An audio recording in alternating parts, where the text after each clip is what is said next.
প্রথমেই দেখাবো মোট আসন যেখানে 543, ম্যাজিক ফিগার যেখানে 272, সেখানে এনডিএ জোট তাদের অবস্থান কোন জায়গায় রয়েছে।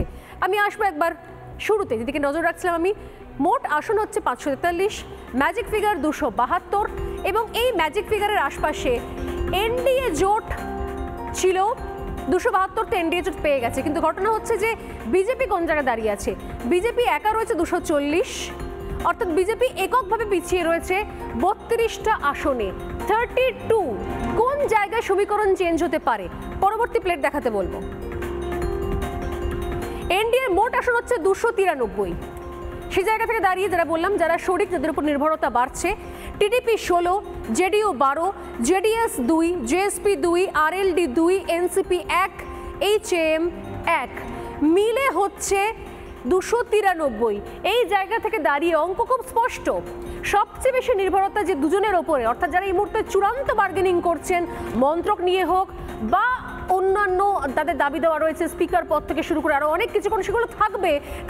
কারণ তারাও জানেন যে টিডিপি এবং জেডিইউ যদি বেরিয়ে যায় তাহলে কোনোভাবেই ম্যাজিক ফিগারে পৌঁছানো সম্ভব হবে না। অর্থাৎ 16 আর 12 দুটো মিলে হচ্ছে 28। যদি 293 থেকে 28 চলে যায় তাহলে কিন্তু একটা বড় সমস্যা হবে।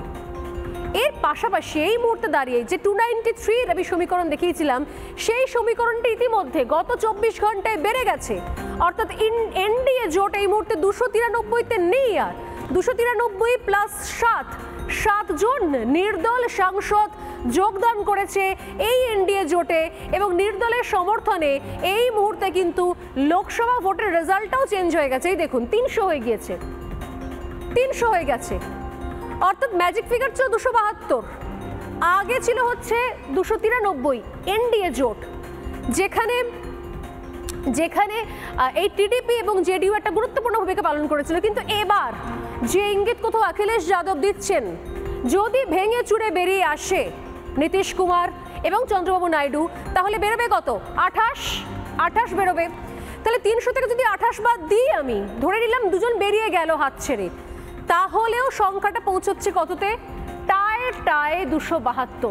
মানে ঠিক একদম সোজা ভাষায় অঙ্ক করতে বসলে যেভাবে কোথাও সংসারের খরচ যোগ বিয়োগ গুণভাগ করি আমরা ঠিক সেই জায়গায় দাঁড়াচ্ছে। যদি এই মুহূর্তে দাঁড়িয়ে, অর্থাৎ গতকাল পর্যন্ত, আজ সকাল পর্যন্ত যদি টিডিপি এবং জেডিইউ বেরিয়ে যেত, তাহলে কিন্তু সত্যি ম্যাজিক ফিগার থাকতো না এনডিএর কাছে, সরকার গঠন হতো না। কিন্তু এবার যে 7 জন নির্দল যোগদান করলেন, তাতে কিন্তু ম্যাজিক ফিগার তৈরি হয়ে গেল।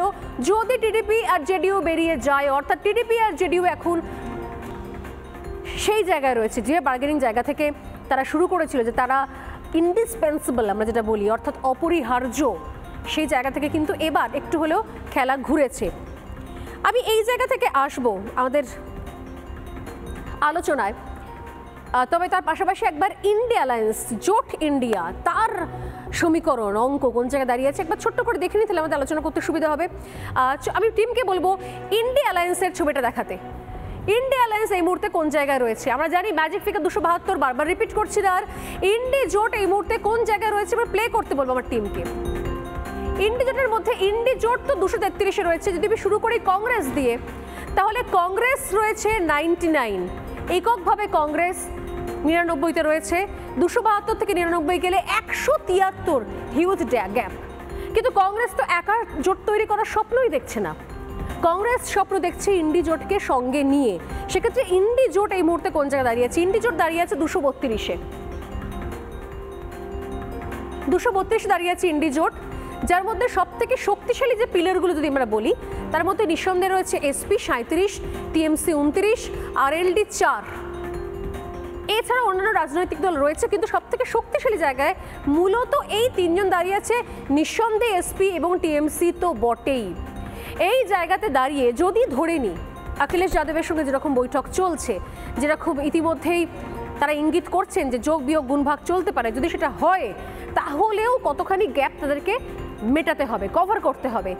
272 থেকে 232 মাইনাস করলে থাকে 40। অর্থাৎ তারা যদি সরকার করতে চায়, তারা যদি এই 272-এ পৌঁছতে চায়, তাদেরকে 40 জন সাংসদকে ভাঙিয়ে আনতে হবে, 40 জন সাংসদকে ভাঙিয়ে আনতে হবে। টিডিপির কাছে কজন সাংসদ রয়েছে আর জেডিইউর কাছে কজন আছে? একজনের কাছে আছে 16, একজনের কাছে আছে 12। অর্থাৎ তাদের দুজনকে যদি ভাঙিয়ে আনতেও পারে কমপ্লিটলি, পুরোপুরি ভেঙে চলে এলো তারা কমিটমেন্ট থেকে, তাহলেও তো হচ্ছে 28। তাহলে এবার দেখি কি আসবে। যে টিডিপি যদি পুরো ভেঙে বেরিয়ে আসে, যদি সম্ভব হয়, কারণ আমরা জানি যে যুদ্ধ এবং ভালোবাসায় সবকিছু চলতে পারে, এটাও তো যুদ্ধই চলছে। টিডিপি, জেডিইউ এবং নির্দলের সমর্থন পেলে তাহলে কোথায় পৌঁছবে ইন্ডি জোট?